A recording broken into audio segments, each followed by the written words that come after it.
pour vous donner à peu près les grandes lignes, les lignes directrices concernant cette formation, l'articulation par les différents ateliers, parce qu'il y aura, Inch'Allah, 5 ateliers. Les 5 ateliers sont bien harmonisés, donc il y a un enchaînement dans les activités.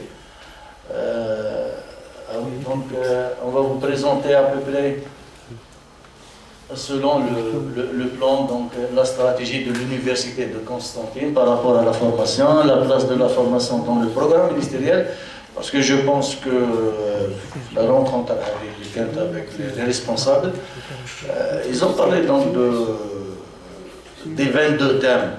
Il faut savoir que les 22 thèmes s'inscrivent dans un programme ministériel à travers l'arrêté 932 de 28 juillet 2016. En 2016, il y avait les 22 thèmes qui ont été tracés par la tutelle, par le ministère, également à travers un référentiel de compétences. Et la formation elle-même, donc la formation PIC pratique pédagogique, elle s'inscrit dans les 22 thèmes. Donc, les 22 thèmes que vous allez les voir. Il y a des thèmes que vous allez les voir avec nous, donc vous avez le calendrier, le guide qu'on vous a envoyé déjà, ou le reste, vous allez le voir avec les différents formateurs. Donc la place de la formation dans le programme ministériel, comment cette formation peut en quelque sorte couvrir quelques thèmes. D'accord. Et puis, quelles sont les compétences visées, ou les visites d'apprentissage de cette formation, le référentiel de compétences, l'organisation, les activités d'apprentissage, c'est-à-dire l'articulation et qu'est-ce qu'on attend de vous, test et validation par rapport aux testeurs, par rapport à la semaine du numérique également, et quelques conseils pour vous faciliter, pour que vous puissiez démarrer et commencer correctement. Donc par rapport à l'université de Constantine, donc la formation elle-même a commencé en 2012, c'est-à-dire avant son ouverture par rapport aux établissements nationaux. Donc elle a commencé en 2012 dans l'optique ou bien dans le but d'apporter une technologie, une innovation technopédagogique. Technopédagogique, cela veut dire que nous voulons faire améliorer de nos pratiques pédagogiques en utilisant les moyens technologiques. Parlons des moyens technologiques, c'est les TIC, c'est l'abréviation de technologie de l'information et de la communication. Donc ça, c'était en 2012. Et dans le but de faire un enseignement en hybride, c'est-à-dire un enseignement présentiel à distance qui a trouvé sa valeur durant la période de Covid. Donc, l'enseignement hybride, la période de Covid, et actuellement, on est en train de travailler avec. Donc, l'encadrement a été assuré auparavant par des compétences locales, des compétences de l'Université de Constantine, des enseignants, des techniciens, des ingénieurs, et ainsi de suite.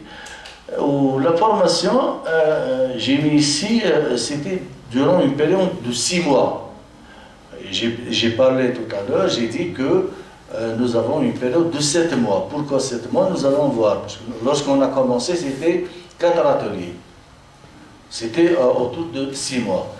La qualification ou bien le profil de sortie, ce sont des concepteurs pédagogues de l'enseignement à distance. C'est-à-dire les enseignants qui ont suivi cette formation sont devenus des concepteurs pédagogues de l'enseignement à distance.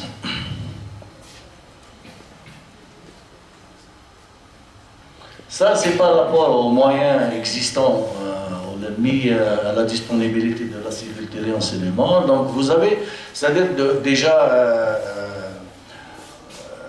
le rendez-vous, c'est la cellule téléenseignement. Donc il y a une cellule téléenseignement, cellule qui se trouve au niveau de Cheikh Barsas, donc à côté de la faculté sciences exactes. Il y a des salles de formation, donc il y a de la connexion. Donc ceux qui veulent travailler ou qui veulent rencontrer leur tuteur peuvent prendre un rendez-vous, les tuteurs bien évidemment de l'université, mais chez quelqu'un donc peuvent prendre un rendez-vous avec le tuteur au niveau de la salle. Donc il y a une connectivité, c'est-à-dire un ODB, un serveur qui est puissant pour supporter l'accès de tous les établissements. Il y a les salles de formation.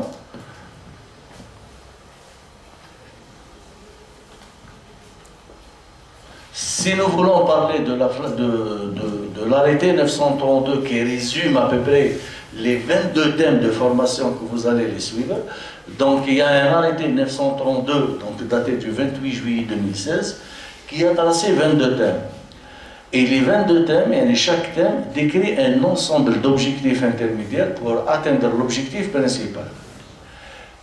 Parmi les 22 thèmes, il y a 3 thèmes qui parlent des TIC, c'est-à-dire 18 plus 3. Et la formation au TIC pratique pédagogique, c'est une formation qui va prendre en charge les trois thèmes plus quelques thèmes sur la pédagogie, sur l'évaluation, ainsi de suite. Donc c'est une formation organisée en ateliers. Vous allez suivre 5 ateliers. C'est une formation adaptée à ces objectifs intermédiaires, parce qu'il y a des objectifs intermédiaires qui est tracé par l'arrêté 932. Elle est adaptée à ces objectifs intermédiaires. Elle couvre les 3 thèmes, ainsi que des thèmes sur la pédagogie. Elle est ouverte à l'ensemble des établissements nationaux du supérieur. Donc, tous les établissements vont suivre la même formation, avec vous, bien évidemment, à distance. Depuis novembre 2016, c'est-à-dire la formation, les établissements nationaux ont commencé à suivre la formation à partir du juillet 2016 et vous êtes la 6e promotion. Dans la 6e promotion, si on peut prendre par le fait des calculs, je pense qu'on est les alentours de 10 000 enseignants formés depuis 2016.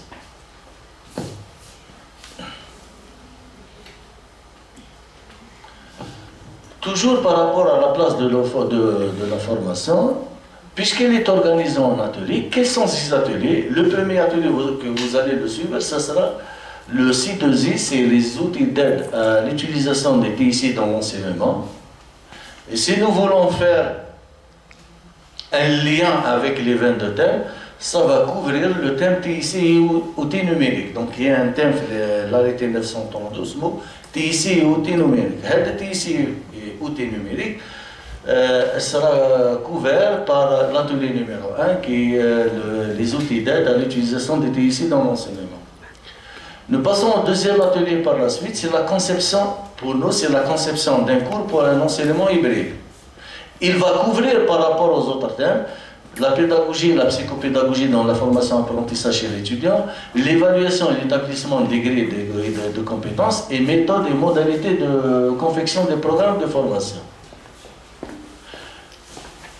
Le troisième atelier pour nous, c'est la méthodologie de conception des formations pour un enseignement hybride. Et à partir de 2018, on a introduit un nouvel atelier qui s'appelle conception des MOOC. Je ne sais pas si vous connaissez les MOOC. Conception des MOOC. Et pour cette raison, on a commencé avec 6 mois et actuellement on est à 7 mois. Donc ces 2 thèmes vont couvrir les méthodes et outils d'enseignement et TIC. Le dernier thème, c'est le suivi pédagogique dans la nomenclature de la formation et qui va couvrir le portfolio, stage, le contenu pratique et modalité de pilotage et grille d'évaluation, le parcours de formation de l'étudiant, la feuille de route, le cahier de charge et la feuille de route dans l'action, formation et le tutorat. Donc, donc vous voyez que 5 ateliers peuvent couvrir un ensemble de thèmes assez importants.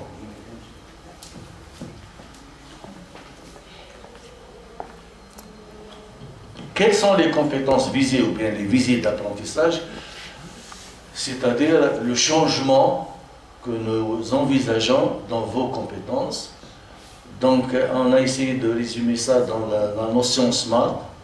finaliser votre cours en ligne, le S, mettre votre cours en ligne, sur 2 plateformes EDX et Moodle, accompagner en ligne les étudiants, réguler vos pratiques pédagogiques et transférer vos acquis. Ce sont les compétences ou les visites d'apprentissage tracées par cette formation. C'est un ensemble de savoir-faire et savoir-être. Vous allez développer trois types de savoir. Le référentiel de compétences, chaque atelier vise un ensemble de compétences. Si vous prenez par exemple le premier atelier, outils d'aide à l'utilisation des TIC dans l'enseignement, vous allez développer certaines compétences telles que la maîtrise de l'organisation d'un cours et l'utilisation des chaînes éditoriales. Si vous prenez le deuxième atelier, conception d'un cours pour un enseignement hybride, la compétence visée, c'est la conception d'un cours selon une structuration pédagogique et académique adéquate. Si vous prenez le troisième, méthodologie de conception des formations, vous allez acquérir des connaissances sur l'enseignement à distance, le scénario d'apprentissage, et vous allez maîtriser parfaitement, Inch'Allah, la plateforme Moodle, comment devenir des concepteurs de cours sur la plateforme Moodle. Le quatrième atelier, c'est la conception d'un MOOC. Je ne sais pas, est-ce que vous connaissez les MOOC? Non. Voilà. Vous connaissez les MOOC. Voilà. MOOC, je ne sais pas si vous... il y a beaucoup de ces Coursera.org, edx.org, ce sont des cours en ligne. Ici, vous allez comprendre, ou vous allez maîtriser comment concevoir le cours, la partie technique, comment faire des vidéos pédagogiques, dès la partie technique, qui s'est insérée depuis 2018. Donc, c'est la maîtrise de la technique de conception des MOOC, la plateforme EDX et les vidéos pédagogiques. Comment concevoir une vidéo pédagogique. Et le dernier, ça sera le suivi pédagogique. Donc, vous allez maîtriser les notions, les méthodes pédagogiques, l'évaluation, la notion de portfolio, de stage, de feuille de route, la pédagogie active et ainsi de suite. Donc, ce sont les 5 ateliers avec un référentiel de compétences.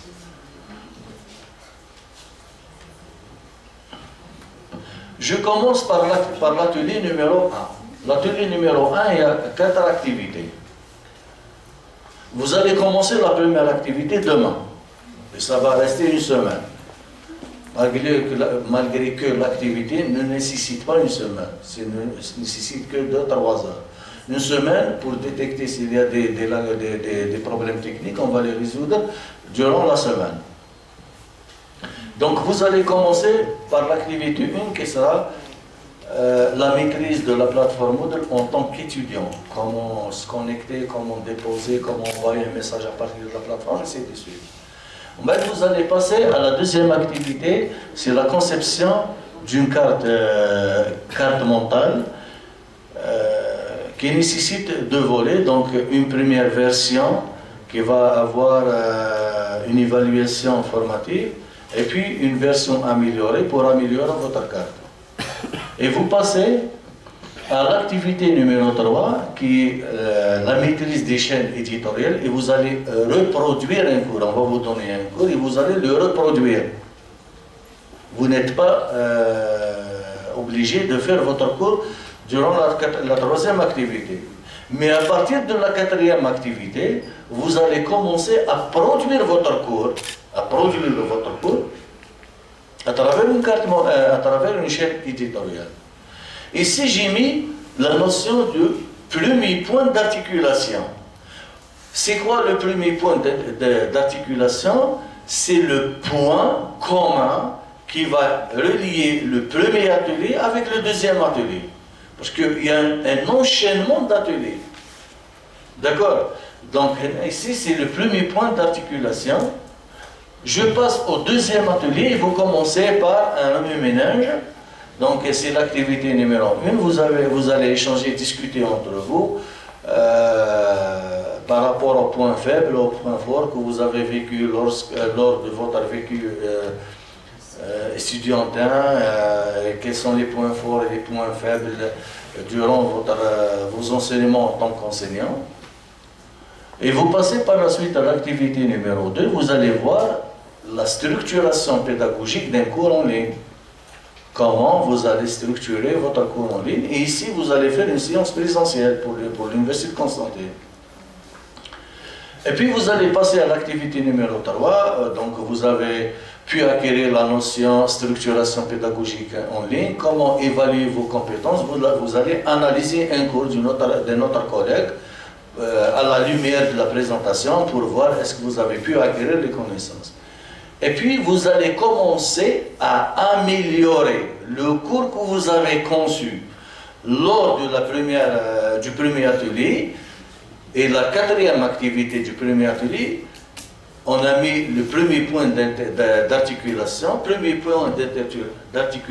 parce que le cours va être amélioré à partir de cette quatrième activité.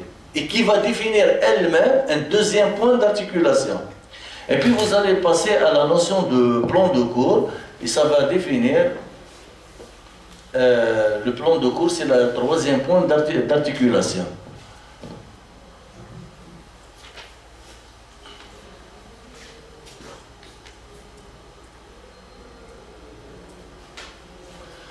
Vous passez par la suite à l'atelier numéro 3. Donc, le premier, vous allez voir un peu sur le montage des formations à distance, scénario d'apprentissage et ainsi de suite. Et puis, vous allez passer à l'activité numéro 2, c'est la mise en ligne et la maîtrise de la plateforme Moodle en tant que concepteur. On a commencé le premier atelier en tant qu'étudiant. Maintenant, vous allez devenir des concepteurs. Et le deuxième point d'articulation, qui est l'amélioration de votre cours durant l'atelier numéro 2, l'activité 4, le cours amélioré, vous allez le mettre en ligne sur la plateforme de Moodle. Donc ce que vous avez conçu, vous allez le mettre en ligne. D'accord? Donc ça, c'est le deuxième point.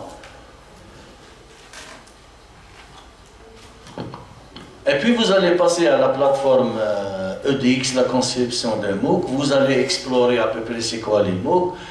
Vous allez voir une présentation par rapport aux phases de conception d'un MOOC. Vous allez créer vous-même votre espace. Vous allez créer votre MOOC. Et puis vous allez donc créer votre MOOC. Ça sera toujours le cours que vous avez amélioré. Vous allez le mettre sur la plateforme EDX. Vous allez passer à la conception des vidéos pédagogiques et puis vous allez passer à une conception avancée et également à partir de cette sixième activité, toujours le cours amélioré va être mis en ligne sur la plateforme EDX à travers une conception avancée. Et le dernier atelier, donc vous allez commencer par échanger à propos de votre vécu avec vos tuteurs, comment vous avez échangé avec vos tuteurs. L'activité numéro 2 s'imprègne dans le suivi des apprentissages. Donc vous allez voir les méthodes pédagogiques, le tutorat en ligne, l'évaluation, portfolio, stage, feuille de route. Donc vous allez voir tout ça, avec bien évidemment des activités dedans des quiz. Et vous allez finir par l'élaboration de votre portfolio. Portfolio, c'est-à-dire un dossier de compétences selon un Canva. Vous allez nous dire quelles sont les compétences acquises durant cette formation. Et ce n'est pas facile, ce n'est pas un rapport simple. Parce que des fois, les enseignants restent à la dernière minute pour consulter les présentations et remplir le portfolio. Ils trouvent que ça, c'est très difficile. Donc, ils vont refaire toute la formation. Donc attention, il faut suivre les ateliers, les consignes, les lignes directrices.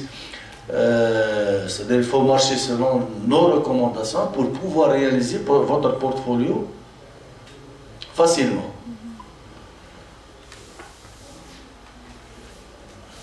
Donc, si je parle de la chronologie des activités, nous avons normalement 7 mois, 7 fois 4, donc nous avons à peu près 28 semaines, mais on a étalé ça jusqu'à 30 semaines.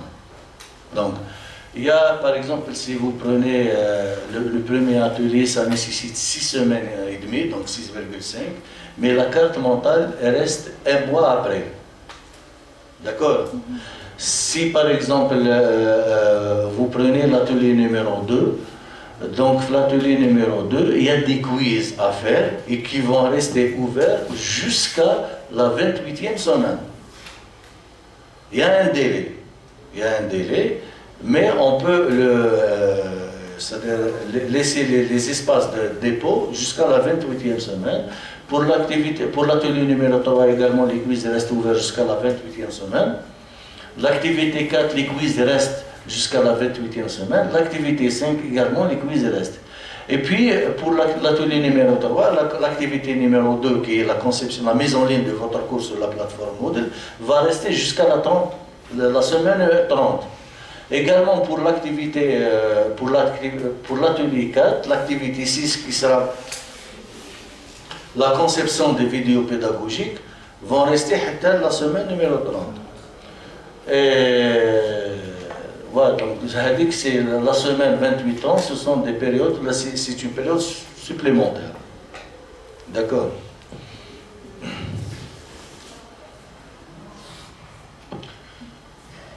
Les éléments de soutien, il y a des activités d'apprentissage, vous voyez qu'il y a autant d'activités d'apprentissage, mais il y a des éléments de soutien. Donc le premier élément, un guide d'accompagnement décrit en détail. On vous a envoyé le guide. On vous a demandé de lire attentivement le guide. Cette année, c'est une année exceptionnelle. Le guide en 3 langues. Il y a en langue arabe, en langue anglaise et en langue française. En 3 langues. Donc ça, c'est un élément de soutien très important. Le deuxième élément de soutien, des périodes de vacances. On vous donne par exemple une semaine de repos. Et durant cette semaine de repos, ceux qui n'ont pas réalisé leurs activités, ils peuvent les faire de la semaine de repos. Il y a des périodes d'allègement par rapport au contrôle. Si vous avez des examens, on fait des allègements. Il y a une foire aux questions, une fac. Foire aux questions, maintenant, vous avez une question par rapport à l'évaluation, par rapport à une installation, vous avez fac, c'est bien décrit dans le guide, fac, essayez d'aller foire aux questions, vous allez trouver à peu près la réponse. Si vous ne trouvez pas la réponse, à ce moment-là, vous pouvez contacter votre tuteur. Il y a une barre qui va montrer votre progression, à chaque fois que vous réalisez l'activité, une barre qui va se coucher OK, donc elle a il y a un check, un badge. Une fois que vous réalisez une activité, vous aurez un badge. Il y a des activités, c'est très important. Il y a une activité ou des activités memento à la fin de chaque atelier. Elle est de l'activité. Ben, tu vois, pour vous préparer à établir votre portfolio. Vous allez échanger avec vos collègues. Voilà, à travers le premier atelier, j'ai fait par exemple, j'ai pu acquérir des notions assez importantes par rapport aux chaînes éditoriales. J'ai su comment manipuler par exemple Opal. Donc vous avez commencé à écrire votre portfolio. Et à la fin, vous allez trouver que votre portfolio, à 50%, il est déjà fait.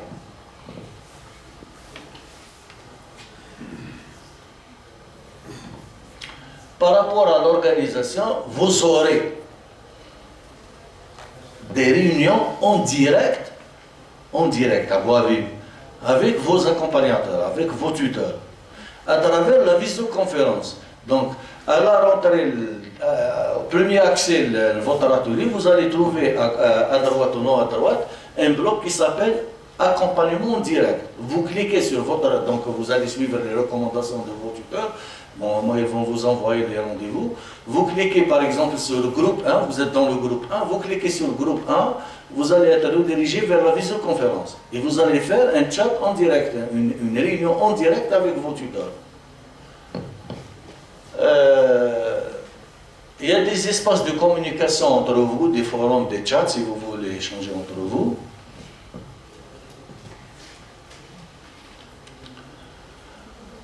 Des espaces de dépôt pour chaque activité Et si vous accédez à l'espace dépôt un peu plus bas, vous allez, d'ailleurs, vous allez trouver combien de jours reste, 2 jours, là 3 jours, là 4 jours. Et même l'activité sur la plateforme, si vous avez un espace déposé ici, votre carte mentale, en bas, vous allez trouver par exemple du 21, par exemple 21 janvier. Vous avez la date de remise. Je vais mettre une pour faire la remise.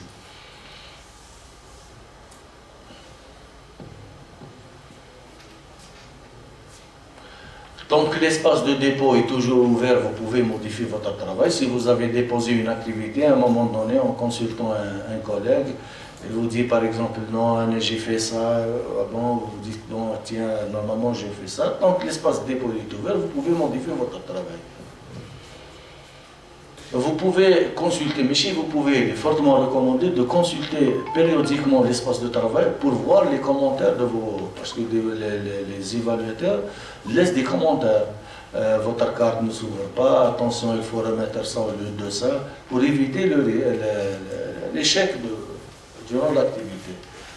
Vous avez un carnet de notes, et c'est mentionné ici, donc vous cliquez sur Notes et vous allez voir toutes les notes.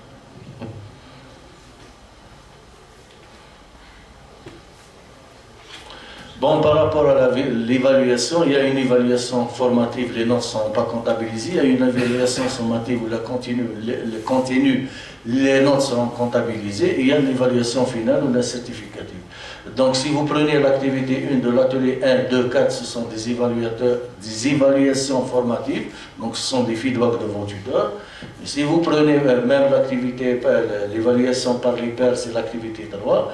Mais pour l'évaluation continue, il y a les activités 2, 3, 4. Il y a l'activité 2 et 4 de l'atelier 2, 1 de l'atelier 3, 2 de l'atelier 4, 2 et 3 de l'atelier 5. Notées, ce sont des activités notées. Pourquoi notées? Parce que l'évaluation finale, la réussite de la formation porte sur cette évaluation. Il faut avoir entre les deux évaluations, la semaine du numérique et la 50%. Et l'évaluation certificative, ça sera lors de la semaine du numérique, vous allez être évalué par rapport à votre portfolio et par rapport à votre cours mis en ligne. Donc, il la semaine du numérique.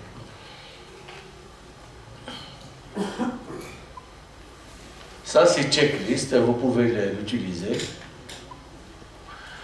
À un moment donné, en terminant la mise en ligne de votre cours, vous serez appelé à choisir des testeurs. Qui sont ces testeurs? Ce sont des collègues à vous qui vont vous dire bon, ça nécessite autre chose ici, voilà les points faibles de votre cours, voilà les points forts de votre cours. Il faut quelqu'un qui va vous orienter. Ce n'est pas une évaluation, c'est un test de validation. Donc les testeurs, vous pouvez choisir un collègue de votre... D'ailleurs, il faut choisir 3 testeurs. 2 enseignants, un enseignant qui a suivi déjà la formation, un enseignant qui a de l'expérience de la pédagogie et un étudiant. L'étudiant doit être de votre département parce que vous enseignez dans votre département, à l'université. Par rapport aux enseignants, vous pouvez choisir un enseignant de votre département, de votre faculté, de votre université, d'un établissement national, d'un établissement international. Vous avez le choix. On ne vous limite pas, il faut choisir un enseignant de votre département. Non, il faut choisir un testeur.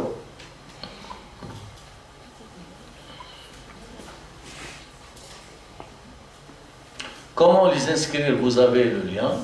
Le test, vous avez le calendrier, parce que le guide, vous avez le calendrier, quand est-ce que vous inscrivez, vous pouvez les inscrire, ou le calendrier et le lien. La semaine du numérique, donc il y aura avec nous les responsables généralement, les chefs de département, les chefs de département adjoints chargés de la pédagogie et des enseignants qui vont évaluer votre travail. On va inviter ces gens pour évaluer votre travail. Pourquoi évaluer votre travail? Pour dire, c'est-à-dire, c'est un comité d'enrichissement. Pour nous, pour dire à vos responsables, voilà les compétences qu'on a pu les acquérir. Vous allez nous honorer. Et vous n'allez pas être évalué. Vous allez nous honorer. D'accord? Il y a la semaine du numérique. Pour réussir l'évaluation certificative, le long de la formation, vous allez recevoir un lien disant que voilà les 13 conseils pour réussir. On vous donne des conseils, des lignes directrices. Faites ça, faites ça, faites ça, faites ça, faites ça, faites ça. Si vous allez suivre nos conseils, vous allez la réussir. D'accord?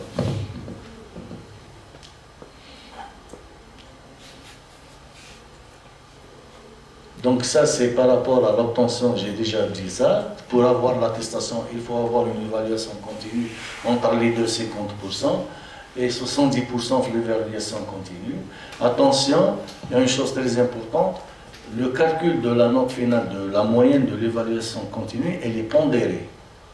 Par exemple, si je prends les quiz, c'est coefficient 1. Si je prends le cours amélioré, votre cours, votre production, coefficient 2. Et les ateliers, il y a une pondération entre les ateliers. L'atelier 1, 2, 4, 5, l'atelier 1, 2, 4, coefficient 2. L'atelier 3 et 5, coefficient 1. D'accord? Donc il y a une pondération entre les ateliers.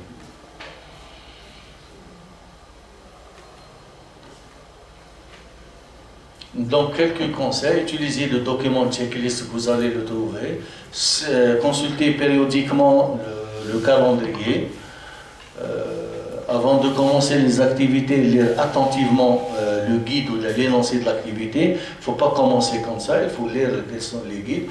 D'ailleurs, les tuteurs vont se fixer des rendez-vous avec vous pour vous éclairer, c'est-à-dire pour vous expliquer l'activité.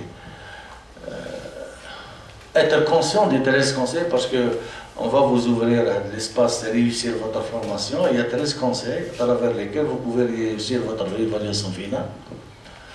En cas de besoin, utilisez les espaces de travail qui vous seront réservés au sein de la cellule, que ce soit ici. Donc, là, au niveau de l'université, vous pouvez accéder à la cellule téléenseignement. Pour les enseignants des autres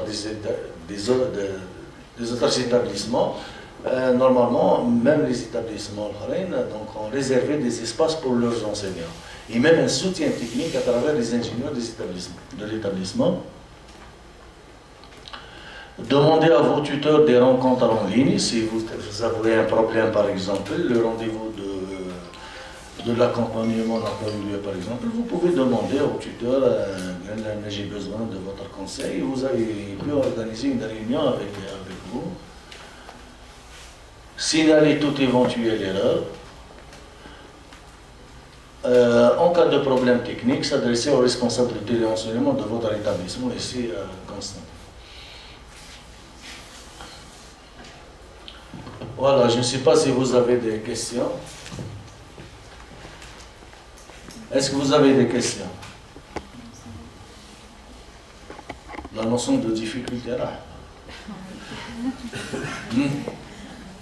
Tout est clair. Les activités sont tracées, il y a des deadlines, il y a des conseils, il y a des tuteurs, il y a des espaces. Donc normalement, tout est bon. Est-ce que vous avez des questions?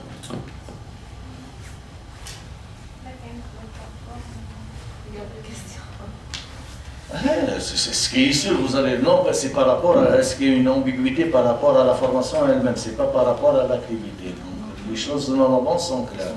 Vous avez le guide à la couleur. Voilà, si vous n'avez pas de questions, barakallahu fikum. Merci beaucoup.